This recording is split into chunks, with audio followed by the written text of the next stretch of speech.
also admitted that there were 3 outgoing calls on October 9, 2011. In explaining why, the investigator told the 2014 trial that perhaps the phone dialed itself. Wagwan viewers and subscribers, I come to you with another dancehall update. Today is the day the prosecution's got to tell their side of the story, and of course it slams all of the appellant's lawyers' arguments except one. And that one question that the prosecutor says he will not attempt to answer, it was answered in the 2014 trial. The police investigator that answered the question, the answer was brought up in the court this morning, and the courtroom burst out with laughter. But we get to the other assertions that the appellant's lawyers made that was rejected by the Assistant Director of Public Prosecutions, Orette Brown. Mr. Brown said, "This case, my lord, as you are well aware, concerns digital evidence, and we respectfully submit that digital evidence in and of itself is a special species of evidence." He said that there was no evidence that the BB messages, videos, and text messages taken from Kartel's mobile phone were tampered with, and even if they were, that was an issue for the jury to decide. Now bear in mind, the prosecutor will always go against the defendant. That's their job. And it's also their job to make sure that the evidence is clean cut and not contaminated. And the way how the prosecution rejects the claims of the lawyers is in a very special way. May I point out that down in the review. Although the file with the chop-up message was created on July 6, 2011, 6 weeks before Lizard's murder, that specific message was dated August 19, 2011. So the prosecutor is saying that the chop-up fine text message was not sent on July the 6th. A data file was created on July the 6th, like a folder, but the message itself was sent on August the 19th. And note that Clive Lizard Williams was murdered on August the 16th. So the text message date and time are intact. It was just a misapprehension by Kartel's lawyers. But still, they have no direct evidence if the messages were modified or not. We are going to talk about all of these things at the end of the review. I'm just going to run through this quick. The file with the text was also modified on September 30, 2011, after the phone was taken from Kartel. Mr. Brown said even if there's a question of possible modification of the controversial text, questions of possibility are for the jury to decide. I feel like this is a way for them pull them hand out of the lion mouth, because if the judge knowingly accepted a contaminated evidence in the trial, it a go look bad upon them. And that's why it's best for the prosecution say there is no evidence that the phone was being tampered with. And even if there were, that is for the jury to decide. Not them, not the judge, not the lawyers. The second issue is the admissibility of the cell phone evidence. Orette Brown argued that the judge was not wrong when he admitted the evidence. He said gaps in continuity are not fatal to the Crown's case. It's a matter for the jury to decide. He further argued that gaps in continuity do not speak to admissibility. It affects weight, sufficiency, and cogency. Now, the gaps in continuity issue came about because of the argument that the cell phone was being used while it was in the custody of the police. In the 2014 trial, a police investigator admitted that there was an outgoing text message on the phone on October 1, 2011, which read, "Who am I?" Note here that the police took the phone from Kartel on September 30, 2011.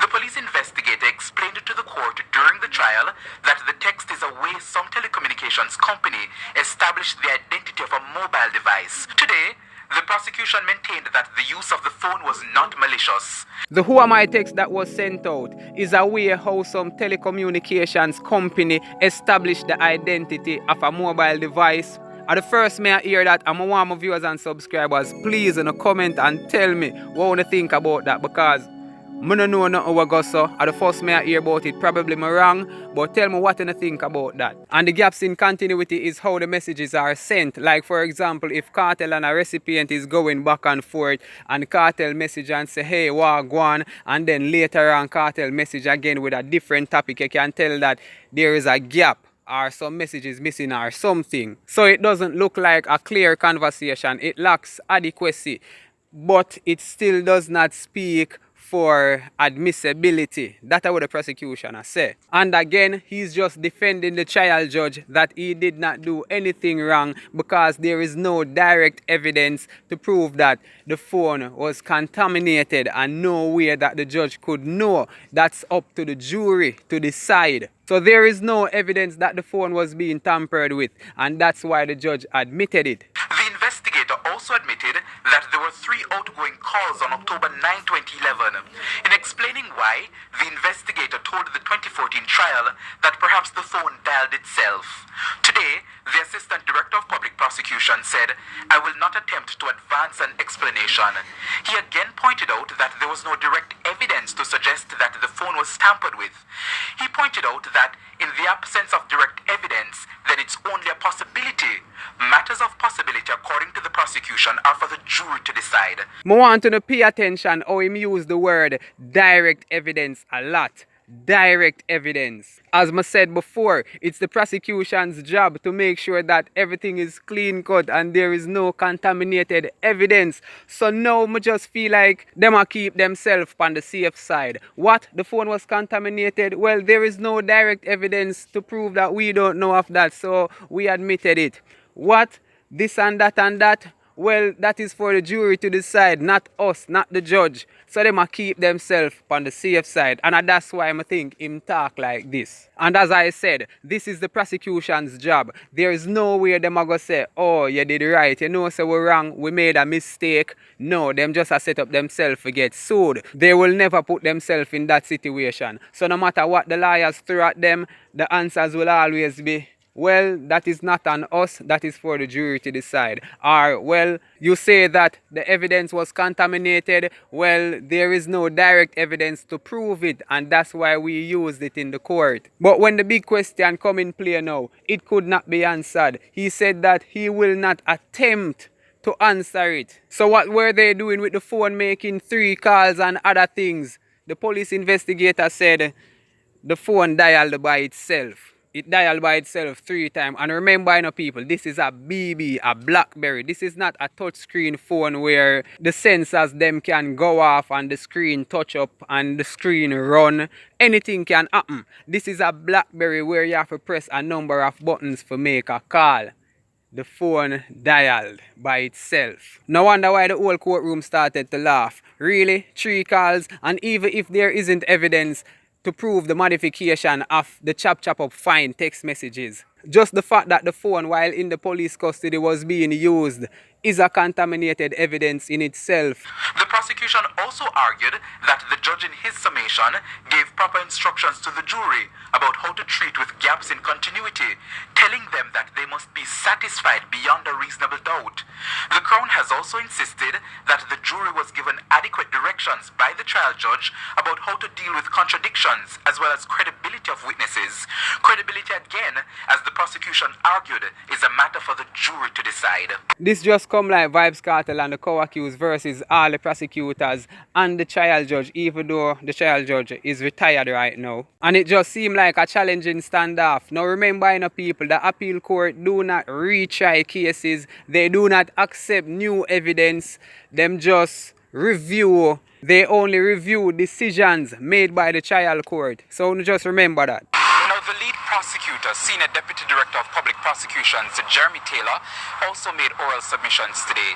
He took on the specific issue of prosecutorial misconduct, specifically relating to the actions of the Director of Public Prosecutions, Paula Llewellyn.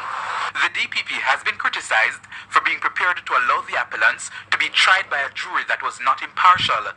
Mr. Taylor said there was no evidence that the DPP acted maliciously. The appeal continues on Monday. So the appeal continues on Monday. I guess it now going to be 1 week flat. Maybe it's going to be 1 week and couple days. I'm not sure. Maybe it's going to finish Monday. But I will always give you the update and make you know what's going on. Now I understand why I say Vybz, Kartel and co-accused versus all of the prosecutors them.